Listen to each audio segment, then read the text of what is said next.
जय श्री कृष्णा।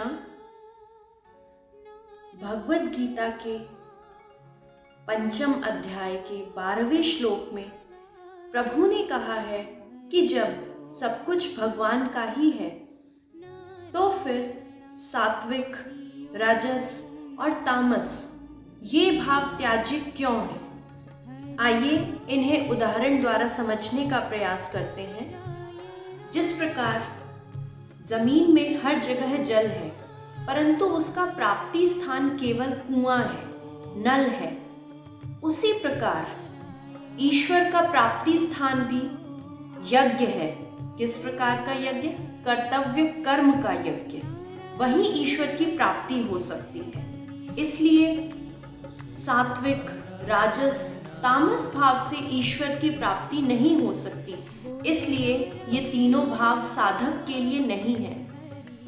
मान लीजिए कि एक किसान बाजरे की खेती करता है। बाजरे की खेती के लिए वह बाजरे का ही बीज बोएगा, परंतु बाजरा उत्पन्न होने के पश्चात उसके पत्ते और डंठल त्याज्य होंगे, क्योंकि किसान का लक्ष्य केवल बाजरा उत्पन्न करना है, बाजरे की प्राप्ति है।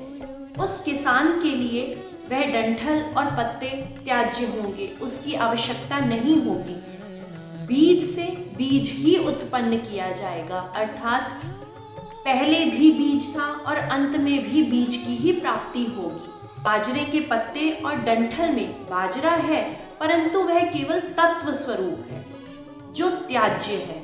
उसी प्रकार ईश्वर हर जगह विद्यमान है, उन्हीं से ही सात्विक, राजस, तामस भाव उत्पन्न हुए हैं, परंतु वह स्वयं उन तीनों भाव में नहीं है। ईश्वर स्वयं कहते हैं कि ये तीनों भाव मुझसे उत्पन्न हुए हैं, पर मैं उनमें और वे मेरे से नहीं हैं। इसलिए अगर ईश्वर की प्राप्ति करनी है तो यह तीनों भाव त्यागने होंगे। तीनों भाव मनुष्य को बांधने वाले हैं, संसार में बांधने वाले हैं। अगर हमें संसार में रहना है तो केवल सेवा भाव से रहना चाहिए कि जीवों की सेवा करनी है, परंतु उस सेवा को ग्रहण करने के भाव से नहीं रहना चाहिए। जिस प्रकार बाजरे से बाजरा उत्पन्न किया गया और बीच में पत्तियां और डंठल जो संसार स्वरूप है त्यागी गई, जिसकी हमें आवश्यकता नहीं थी, उन पत्तों और डंठलों को पशुओं को भोजन स्वरूप दिया गया। उसी प्रकार इस संसार की सेवा कीजिए, परंतु उस सेवा को स्वयं न ग्रहण कीजिए, ना ही उसके आदी हो जाइए।